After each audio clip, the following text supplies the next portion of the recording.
All right, last question, bro. Uh, You've been a father for like 2 years now, right? yep. Well, I mean, you were a father previously to your daughter, your Stepdaughter, yeah. stepdaughter and everything, but this situation obviously is a little different. What has that experience been like for you? Bringing life into this world and caring for everything, right? Basically, being responsible for every need, everything.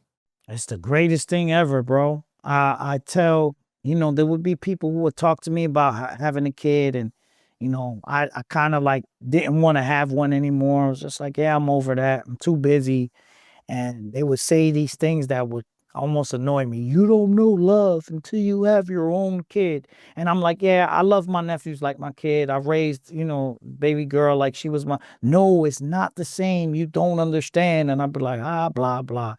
And man, were they right. It's just like this compartment of your heart that's not open, that's reserved for when you have kids, and it just opens up and you just like, oh, there's a whole different level of love I didn't think I had in my heart. My son is my everything, dog. I think every single day, since he's been born, I think I cry tears of joy. Just things he does, just holding him. He's my little man, bro. It's been the greatest thing ever. Nothing else matters anymore. This music thing could stop, all of that. Nothing matters, bro. As long as he's good. For sure, man. Have you found any healing or challenges like along the way because, while being a father? Because they always say that like children are like our mirrors. They Yeah, force I you to really look at yourself. I think what I found is it just makes me appreciate God more, because if God looks at me the way I look at my son, now I understand his mercy, his grace, and his forgiveness, because sometimes you can reflect your own, like how forgiving you are on God. So sometimes, in my own heart, I might not be so forgiving, and I think God is the same way. So it makes me feel more shame sometimes when I mess up. But then when I'm with my son, um my reprimanding and my discipline comes from a place of love, never anger. I want him to do better. I want him to grow. If he messes up, there's nothing he can do that will make him not be my son. There's nothing he can do that will make me not love him. I'm going to forgive him and always try to steer him in the right direction. And in those moments, I feel God talking to me. Like, I view you the very same way, my son. I have the same, even more, not the same. There's more love, and my grace and my mercy I extend to you. What you do for your son is just a fraction of of of how forgiving I am towards you. So it makes me be less hard on myself, and understand God's love more. That's what I discovered in raising my son. Man, that's beautiful, bro. You know what I'm saying? Like that's amazing. Thank you.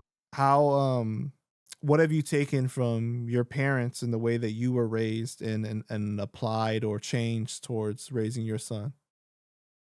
Just a lot of love and affirmation. My parents affirmed me. My parents were affectionate. My parents were loving. My parents weren't suckers where they weren't abusive, but I admired the way they disciplined me. Because like, I think there was a lot of times when I was in the streets, I never been locked up before. And I made sure, like, even when I was like, when I would hustle and I would pick up my work, I wouldn't go. They don't stop cabs in my city. I swear a freaking cab could run somebody over and the cops will never stop them. They're just doing their job. So when I would go pick up work, I would do it in a cab, not my own car, so that I don't get pulled over and I have a duffel bag. Why? Why am I saying this? Because, man, I didn't want to get caught and forget jail. I didn't want to shame my parents. I didn't want to make them be disappointed, because what they thought of me mattered to me. And that comes through from discipline and affirmation. I knew that me messing up would break their hearts, and I know it would come with some repercussions. So I want my son to think the same way. I love my dad. I don't want to let him down. And I also know he's not going to let that slide. So, yeah, that's kind of what I'm trying to apply to my son. All right, Dayton, man. I just want to thank you for your time, bro. Is there anything else you want to say to the people before we go ahead and wrap it up? No, man, the new arc out right now. Go check it out, stream it, run it up. Man, and I want to say this. Just because I'm a Christian rapper doesn't mean I make music just for Christians, especially this new art project. There are projects like The Roar that's like, yeah, for the church. Kind of like when we were talking earlier about Lecrae and this one. This is for um this is from the church to the world, not me doing it for the church. This particular project, run it up. You a fan of bars, multi-syllable storytelling, and all that? It's a story throughout. Check it out. It's worth it. And yeah. It's definitely crazy, man.